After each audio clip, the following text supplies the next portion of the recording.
Hello hi అండి అందరికీ. ఈరోజు మనం చేయబోతున్న రెసిపీ వచ్చేసి దోసకాయ పప్పు. దానికి కావలసిన పదార్థాలు చూసేద్దాం రండి. చిన్నగా కట్ చేసి పెట్టుకున్న టమాటా ముక్కలు, ఉల్లిపాయ ముక్కలు, దోసకాయ ముక్కలు, కందిపప్పు, పచ్చిమిర్చి, పసుపు, ఉప్పు, కారం, వెల్లుల్లి రెబ్బలు, కొత్తిమీర, చింతపండు, పోపుకు కావాల్సిన పదార్థములు.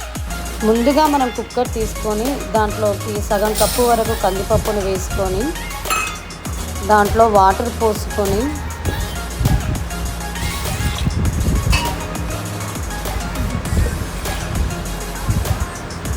శుభ్రంగా 2 సార్లు కడుక్కోవాలి.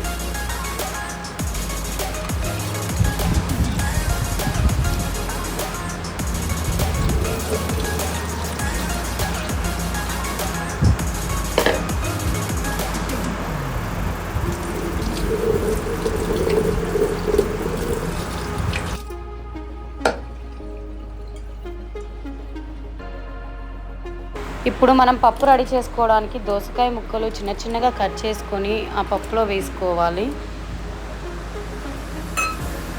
తరువాత ముందుగా కట్ చేసి పెట్టుకున్న ఉల్లిపాయలు కూడా కుక్కర్లో వేసుకోవాలి.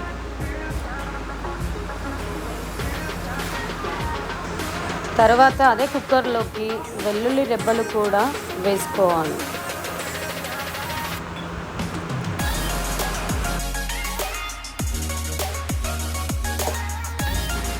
ఇప్పుడు సన్నగా తరిగిన 4 టమాటా ముక్కలను కూడా పప్పులోకి వేసుకోవాలి. దాని తర్వాత 5-6 పచ్చిమిర్చిని కూడా వేసుకోవాలి. పచ్చిమిర్చి వేసుకోవడం వల్ల టేస్ట్ బాగా ఉంటుంది. దాని తర్వాత గుప్పెడంత కొత్తిమీరను కూడా వేసుకోవాలి. కొత్తిమీర ఎంత వేసుకుంటే అంత బాగుంటుంది, పప్పు టేస్టీగా వస్తుంది.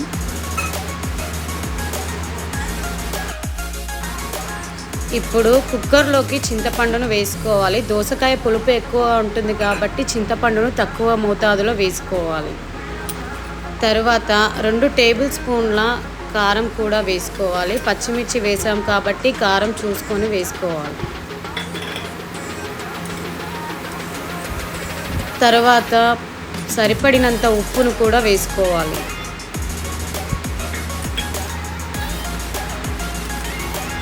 ఒక టీ స్పూన్ పసుపును కూడా వేసుకోవాలి. ఆ పప్పులోకి 2 గ్లాసులు వాటర్ పోసుకోవాలి.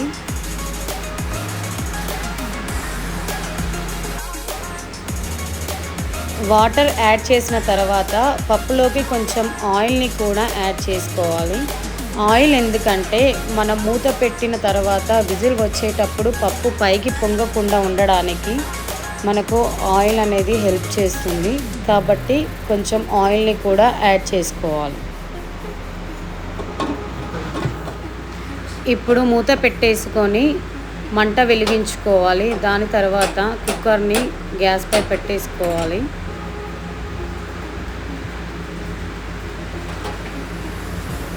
ఇప్పుడు కుక్కర్కి విజిల్ కూడా పెట్టేసుకోవాలి. 3 నుండి 4 విజిల్స్ వచ్చే వరకు పప్పుని మనం ఉడకబెట్టుకోవాలి.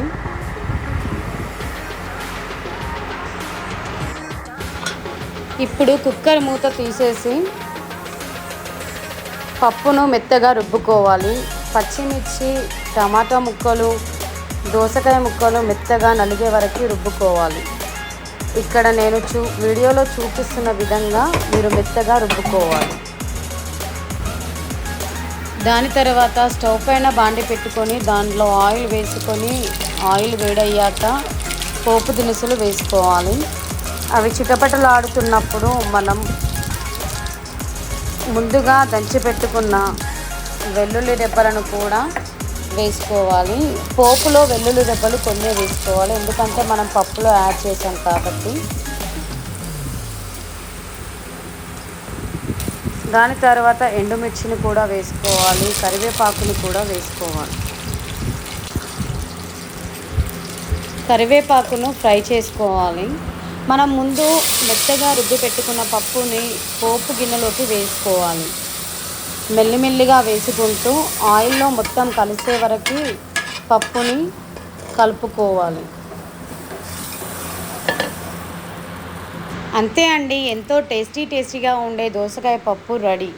మరి ఇంకెందుకు ఆలస్యం, మీరు కూడా ట్రై చేయండి. నా వంటలు మీకు కనుక నచ్చితే మీరు నా ఛానల్ని లైక్ చేయండి, షేర్ చేయండి, సబ్స్క్రైబ్ చేయండి. Thank you all.